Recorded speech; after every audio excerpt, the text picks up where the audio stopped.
And then we will go in that same sequence, the questions you said, Yes, right? yes. Perfect. Now we are live now. Good morning, good afternoon, good evening to all our viewers who have joined us today for our next edition of LinkedIn Live session. For all those who do not know me, my name is Harsh. I am a ship's captain turned investment banker turned leadership coach, and I currently coach senior leaders in organizations in change management. Today we have a very special guest on our live show joining all the way from Silicon Valley, Mr. Pushpen Gupta. Welcome, Mr. Gupta, today for our session, and thank you so much for joining us all the way from Silicon Valley. Welcome to the show. Thanks a lot, Harsh. Thanks for the opportunity. Yeah, perfect. So let me, before I begin, let me maybe I'll give a quick background about you, and then we'll like to hear more about your illustrious career from your side. But for all those who have joined us today, Pushpen Gupta is a global CTO for Global Alliances Dell EMC. He has close to 35 plus years of work experience across various domains and across various geographies. And he's one of the foremost thought leaders across the globe in technology and digital transformation space.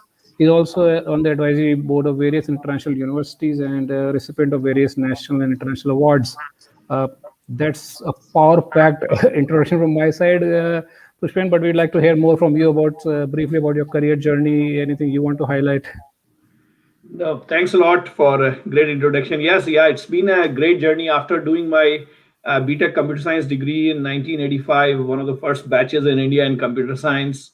Uh, and after that, joined Uptron in Lucknow, then moved to Delhi, worked in IBM 5 years. And last 24 years, I've been in Dell. So it's been a long journey in Dell. Uh, really enjoyed my every bit of moments. And apart from the Dell, I am also uh, part of the board of directors for ISNIA, Storage Networking Industry Association, and also co-chair for Data Protection and Privacy Committee. Apart from that, my second passion is education. So I speak and mentor a lot of students in universities. When I was in India 10 years, I was visiting faculty in MIT for 10 years. So yeah, really interested in sharing knowledge. So looking forward to this session today. Perfect. Thank you so much. Before we dive into the questions, anything which is not mentioned in your bio, anything nobody knows about you. Let us say something. Nothing as such. Yes, I love a very old hobby of collecting stamps and coins. Oh, So wow. that has been since the childhood. So almost 45 years I've been collecting, and I have a very good collection of Star Wars. And I'm a big fan of Star Wars. I grew up in 70s watching black and white Star Wars. So I really love the teleportation. And in today's world, since we have been all working from home, we are kind of teleporting in a day. I start call with India, then I go to Europe for a meeting in UK, and then I come back to meeting in Hopkinton and then Austin. So it's like not a real teleportation, but I tell people that yeah, it's kind of teleportation we are already doing. Yeah, it looks like whatever they had thought of in 70s is now coming true in a way, directly, indirectly. Oh yes, yes, Yeah. yes. With the Nero reality and all, we'll talk about in next few minutes. But yeah, that seems possible. Perfect. Thank you so much, Pushpin, for sharing about your passion and hobby, especially around philately, which I think maybe is a dying hobby today. Not Yes. many people are now, especially younger generation, may or may not be so much aware about philately. But thank you so much for sharing your passion. So today we are going to discuss very interesting topic around digital transformation and technology trends in the new normal 2021 and beyond. And I don't think there could be a better person than you to actually engage in that discussion. So let me start off with just taking stock of what's happening right now. Right, we are 10 months into this current crisis. What are you seeing on the ground when you are discussing with leaders across the globe? What are technology leaders really talking about now at this point? Sure. So one of the thing I'll start with that everything has changed a lot in last 10 months. The way we work, the way we live, play, entertain, shop, pray, even right, not able to go to the temples and all. The way we educate, mostly online learning, the way we connect with people, travel, everything is, and it will continue to change as we get into the new normal. So technology is, I would say, technology is eating the world.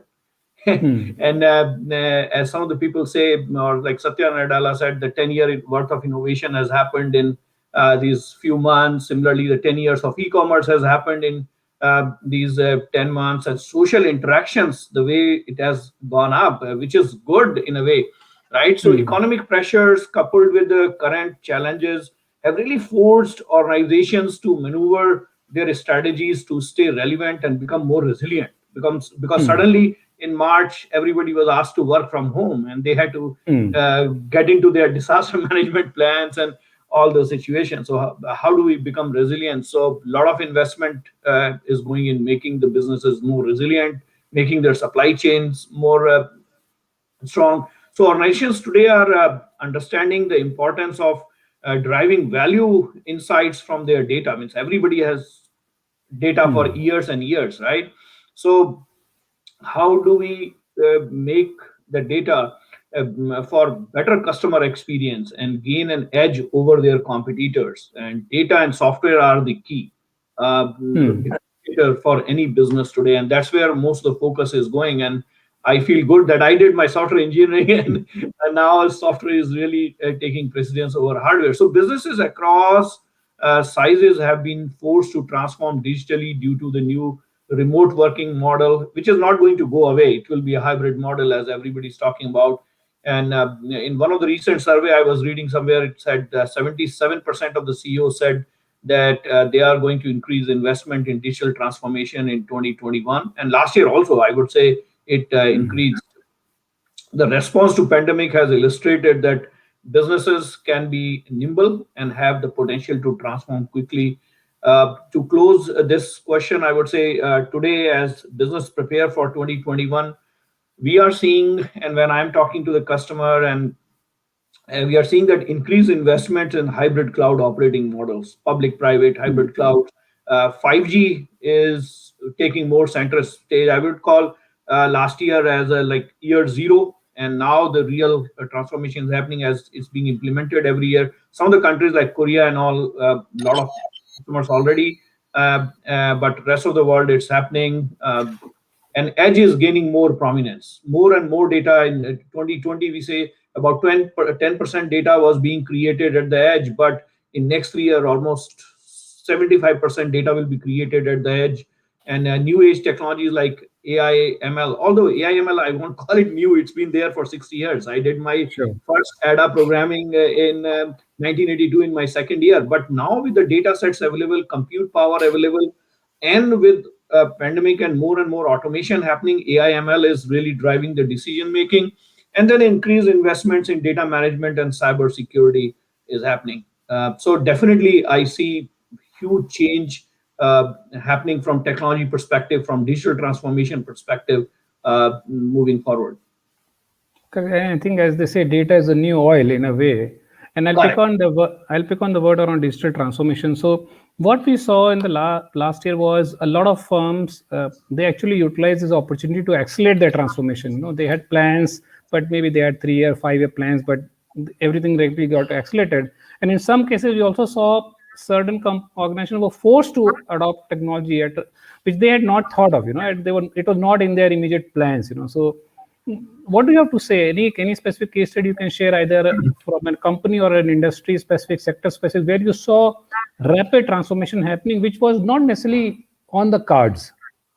Yeah, no, very good question. I can't name the organizations, but I'll share some of the examples. But before that, yes, or some of the people call it actually acceleration of acceleration is happening. It's not just acceleration, it's multiplying 2x, 3x, 5x, 10x, right? So market dynamics definitely have changed multifold, and the business across sizes are accelerating their digital transformation journey. Any customer, any partner I talk to, and they are looking forward that when we move to the new normal, or some people call it abnormal, Hmm.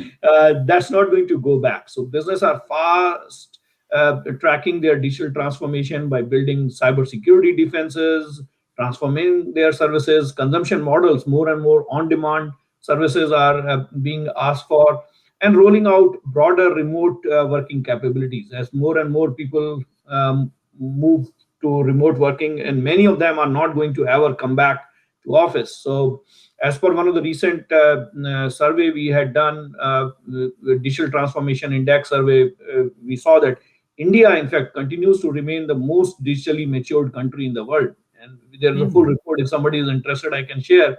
And 94% of Indian businesses have fast tracked at least some digital transformation program in 2020, and 92.3% are reinventing their business model. So that is a lot of change happening, not just India, across the board. And as a Dell Technologies, if you ask specifically, then we are really helping to unravel the complexities of digital transformation. Saying it's easy, but if you look at the Hmm. digital transformation index, only 6% are in the leader quadrant, and Hmm.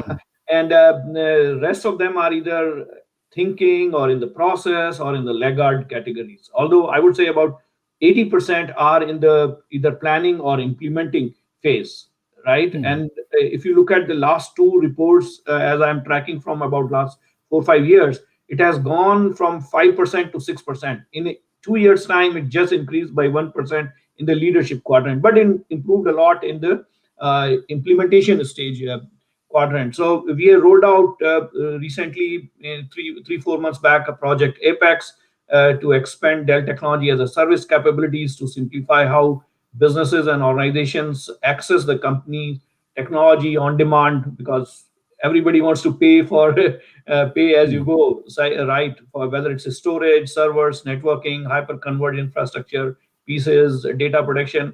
So in a bid to help the customers and partners on their this transformation journey in these difficult times, we announced the Cloud Console, which is again part of the Project Apex as a service strategy that will provide customers with a single interface to manage multi-cloud, on-premise, or edge technologies. And we are seeing more and more adoption of, actually, I would say convergence of technology. So AI with Hmm. 5G, or AR, VR, augmented reality with 5G and AI, and hospitals. So you were asking for some examples. If you take an example in hospitals, a very simple use case of training the nurses, because there were so many COVID positive cases, or people who are coming to hospitals, beds not there, people not there to take care of them. So one of the area was, how do we fast track the nurses training? So with Hmm. AR VR, typically a nurse training in hospital environment takes a 6 months time, but with using AR VR technologies, some of the hospitals were able to fast track the training to 4 to 6 weeks, Wow. right? Hmm. Some of the colleges who have adopted these AR VR technologies, and with 5G combined with it. So that's one simple example. The digital twin is another example, how it is taking place. And the word is evolving, is called intelligent automation, which is combination of AI and intelligence coming together Hmm. to fast track. Hmm. So smart factories, more and more people are looking at and implementing some of those things. Smart, under the smart factories, secure supply chain. So a lot of Hmm. transformation, a lot of examples which we have seen. And in fact, last year, Dell also rolled out a financial relief package for our partners, allowing them to ensure business continuity. Moreover, the company also offers additional support through working capital solutions. So we have tried to help as much as possible our customers and partners. Perfect. I think those are some great examples, especially accelerating the training, which normally, as you said, would be taking 6 months. Now it could be done in maybe 6 weeks, right? And it has huge benefits, right? So thank you so much for sharing that. Now, technology is one aspect of the transformation. The software aspect is on the people side, right? Uh, how are you seeing leaders responding and adopting to technology? Because for a lot of leaders, especially senior leaders, it could be very new, right? All of this happening at such a rapid pace, adopting could be really new, and there could be some resistance, saying how can I personally change? So there is a softer aspect of digital transformation. What are you seeing, that how are leaders adopting? Where are you seeing challenges? So first, if we look at some of the trends which emerged in 2020, right? I talked about work from home solutions, VDI, AI/ML, cloud, AR, VR, all those, right? So increased, what we have seen is increased adoption of disaster management solutions and product as well, because suddenly you have to scale. Earlier, you have maybe only 5 or 10% people working from home and rest were in office. So you didn't have to worry about the network security too much, or people using their own devices from home, and devices being shared by the whole family, because the kids are also working from home. Your spouse is also working from home. So and we saw a lot of action happening in that, making the environment resilience, networks more secure. And if something goes wrong, cyber attacks, they went like in some cases 400%, even in some cases up to 4,000% increase in cyber attacks and ransomware attacks in certain industries, right? So securing the IT infrastructure became a very key important aspect. And then cloud adoption really increased. If you look at Q3, I don't have the Q4 data yet. Q3 cloud adoption infrastructure went up by 34%. In Q2, it was 31%. Q1, it was 34%. So we are seeing a more and more adoption to the cloud services. So interestingly, 78% of Indian organizations started investing in multi-cloud environments, and 80.7% investing in cybersecurity and privacy solutions in 2020. So these are some staggering numbers, how the leaders are thinking and changing the way of working. If you now move to the some of the trends which leaders are adopting or now talking about in 2021, is again really rise of adoption of on-demand cloud services. So and if you saw just yesterday, some of the results from Q4 have started coming up, like Microsoft result came yesterday, 50% increase in Azure adoption, right? So that is definitely going to continue. And then hybrid cloud computing will take a center stage and provide consistent operations and consistent infrastructure across multiple clouds. Doesn't matter whether you want to go public cloud, private cloud, on-prem, off-prem. It's about hybrid cloud computing. And businesses will venture out and combine the various services, as I talked about, convergence of various technologies, whether it's IoT, big data, cloud computing, to help make their business processes simpler, improve the quality of their outcome, and maintain business continuity. And that's, I talked about convergence. So organization will not only need to manage their extensive workloads, whether it's SAP or Oracle or new world databases, but equally ensure that the data flow is secure end to end, no two, right? There is no data leakage, there is no security holes, because hackers are just waiting, right? As the whole time people used to say, why do robbers rob the bank? Because that's where the money is. And as you just a few minutes back said, the data is the new oil or the new gold. We are living in the data era. Why hackers or cyber attackers are attacking the networks? Because that's where, or organizations, because that's where the money is, because we are living in the digital era. So solution providers will need to establish a good channel to provide their enhanced security, to regulate the data traffic across multiple endpoints, and offer solutions as per the customer consumption models. How are customers? So it's becoming a customer economy, right? On-demand services and IT budgets. And other areas in 2021, I also feel will pick up. We have been talking about quantum computing for quite some time. So the visibility is coming now, and we are seeing some of the vendors releasing the solutions. 21, 22, we will see more things coming in that area. So acceleration is happening. And of course, acceleration in other technologies, as I was saying, intelligent automation, AR, VR, MR, XR, NR. I learned a new word a few days back, neuro reality, which is with a lot of sensories and like teleportation kind of telepresence kind of thing. And then digital twin, because people can't go to offices, or they can't go to the tunnels and rigs and all those things. So using digital twin or construction or gaming, how these technologies are going to play. And the last one is the blockchain.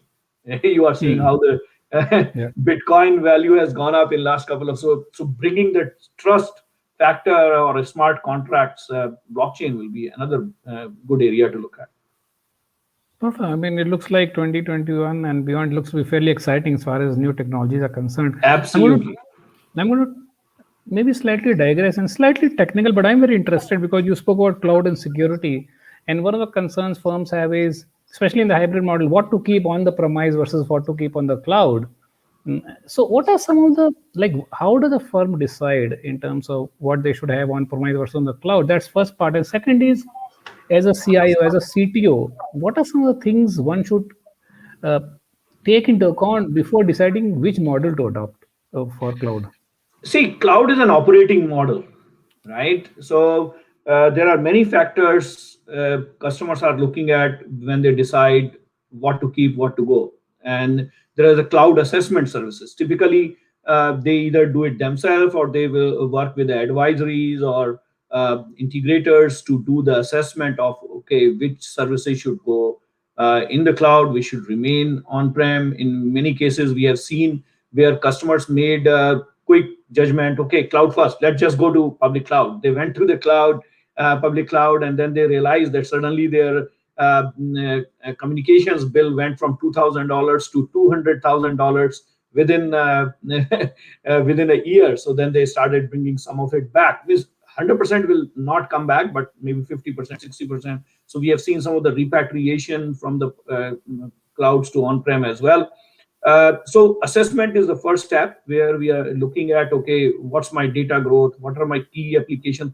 Regulatory and privacy is another thing. Data sovereignty requirements. They have to think whether I can really send my data Hmm. out of the organization, out of the country, out of the region or not. So considering various factors, then they do a TCO analysis for 3 year, 5 year, 1 year, or people call it, actually new term is total cost to serve, TCS. So they do Hmm. that analysis and then decide, okay, although it may look cheaper to go, I swipe the card and up and running, but actually in years time, my cost, as I gave you an example of one of the customer we were working with. So many factors come into the picture, and then customer decide. And that's why I said in the beginning of this question, last question you asked, that customers are looking for consistent operating model. They are looking for consistency across the whether I'm on off-prem, on-prem. I should have the control on my data. I should have, when I come in the morning, I should have a dashboard which shows me how is my network running, how is my backup running, how is Hmm. my usage of storage, all those things. So it looks like a full assessment needs to be done and a very unique customized solution. There's no one size fits all actually. No, Every never. customer, every solution will be It's not that way. Yeah. perfect. Perfect. Now you spoke about blockchain and trust, and I'm going to take that word trust and use it in a different context, which is around remote working, right? Now, as we know, remote working was a trend last year and will probably remain the trend this year and even in coming years. Now, sometimes this gives us a sense of an increased trust deficit because managers are not able to see the employees in front of them physically. Do you think technology can help us bridge this trust gap as we go along? Yes. So organizations have remained remarkably productive during this COVID era, right? In Hmm. fact, in many cases, people say that productivity went up. So capitalizing Hmm. on the latest technology to collaborate effectively and efficiently. So effectiveness of any organization communication system forms the essential part of the working. And Hmm. virtual office technologies have removed workplace boundaries and had to led to business expansion faster than anybody ever thought. And organizations and employees around the world have used technology tools to extensively stay in touch in these times of crisis. So I would say trust factor has come in. Probably initially when people started working, there was a little bit of trust factor.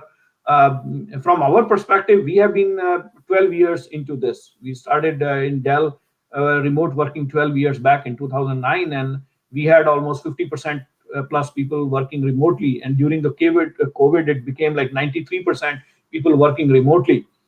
Hmm.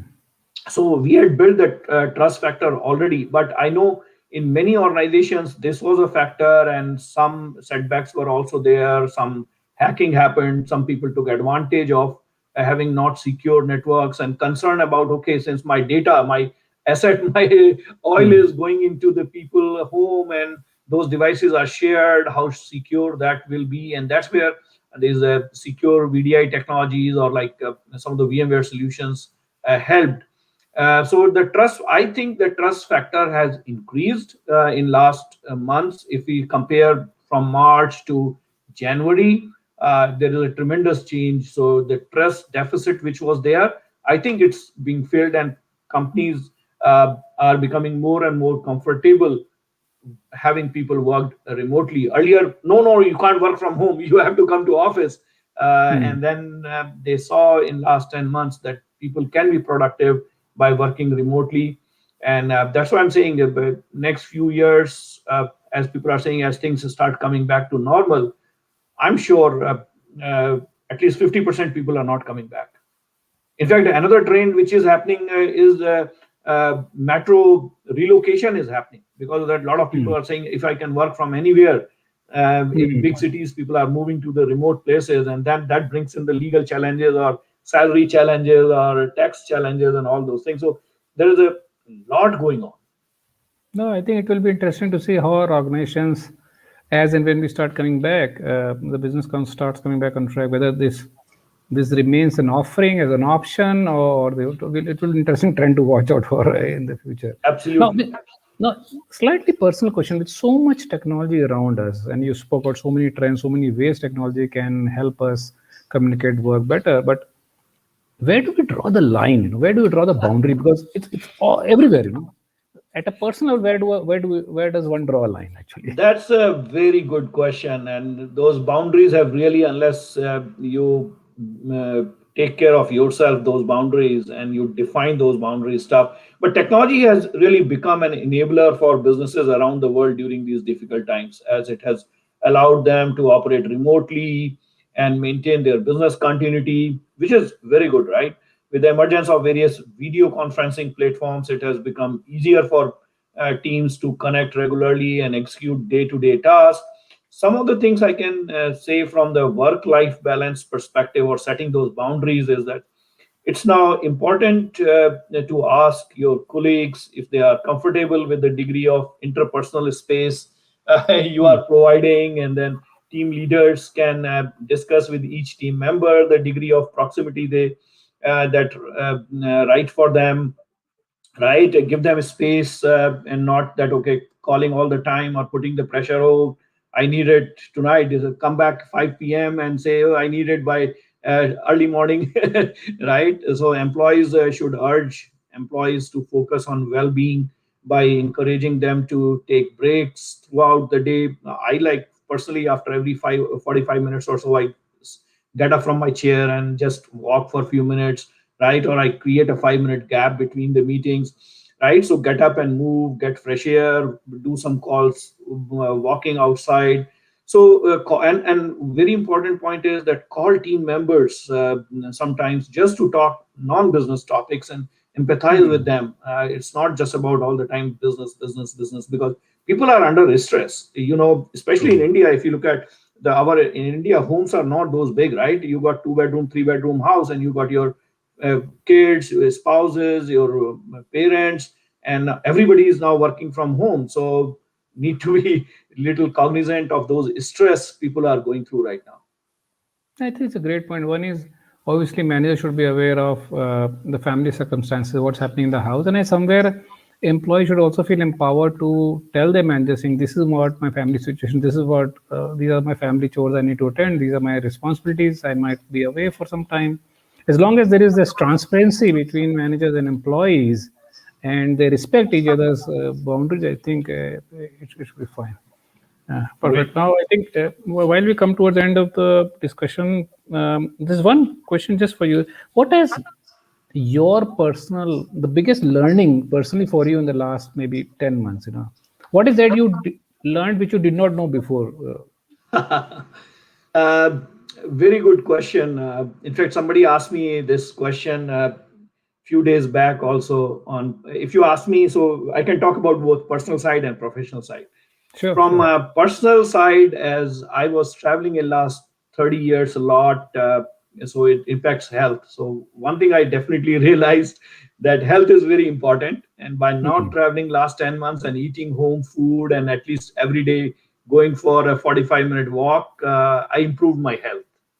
a Wow. lot in so touch wood, right? Whether it's my BP or diabetes numbers, A1C and all that. So definitely I realized that I should have focused a little more on health in the past, but Hmm. definitely last 10 months not traveling, I did that, taking care of food and exercise and all those things. So that really helped. And other thing I realized on the personal side was I really salute to women, to my wife and Hmm. all the women in the world, how much they do on a day-to-day basis, and their patience and tolerance on a Hmm. sustained basis, right?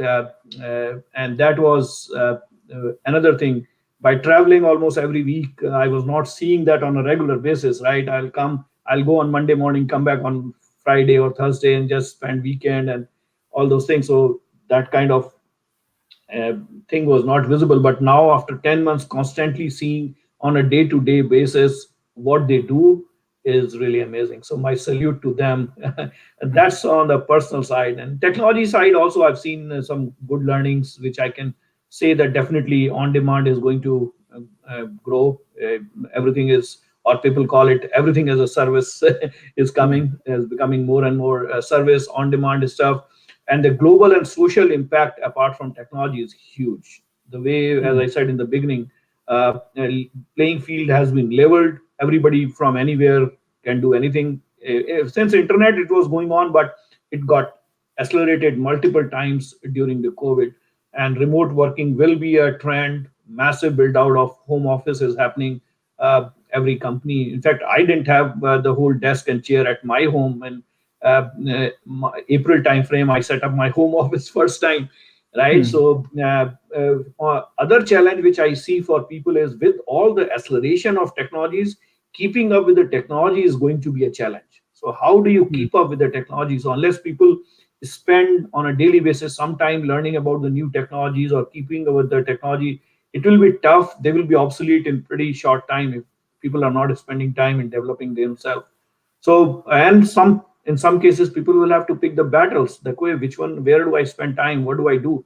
So various industries. Another thing I'm seeing, and it's shared some example with you, healthcare and manufacturing and energy and education is changing big time with all the remote and hybrid kind of working, as everybody calls it now, hybrid working. That okay, probably you'll go to school only 2 days and 3 days you will work remotely. How those things will change, remote retail and every area. So a lot of learnings have happened, which will really make a big impact in coming time. Thank you so much. I especially like the point around family and health, because I think this whole crisis or pandemic has helped us realize the importance of what we had already with us, right? A lot of times we take those things for granted, but I think that has brought us closer and value, respect, and show grace to things we already have, whether it's time, whether it is health, whether it's relationship, right? Thank you so much. And I can sense the excitement and passion you have towards technology when you say. Also, it is really great, right? Thank you so much, Pushpin, for sharing all your views. I think if anybody who's dialed in, if you have any specific questions for Pushpin, please type in the chat box. I know it's late in India, so what we'll also do is, as people watch the video, if you have any specific questions for him, continue typing in the comment box, and we will follow up with Pushpin for him to answer later on as well, right? Is that okay? I know it's a bit late here. 100%. Any question anybody has, you can reach out to me, connect with me on LinkedIn, and I will respond. Perfect. And yeah, just type your comments in the chat, and then we'll pick it up and maybe make sure that we answer over the next few days. Perfect. Thank you so much, Ben, for joining us. It was really great to hear your views around technology trends and the way organizations are transforming, the way business is transforming, and your passion is definitely visible. And I'm sure you will continue to lead the way, not just for Dell but other organizations as well, in the years to come. Thank you so much for sharing your time, and have a nice day. Thanks, Harsh. Thanks a lot for inviting me to this. Thank you so Thanks. much, all those who are dialed in, and have a nice weekend. Thank you. Bye bye. Thank you. Have a nice weekend. Bye.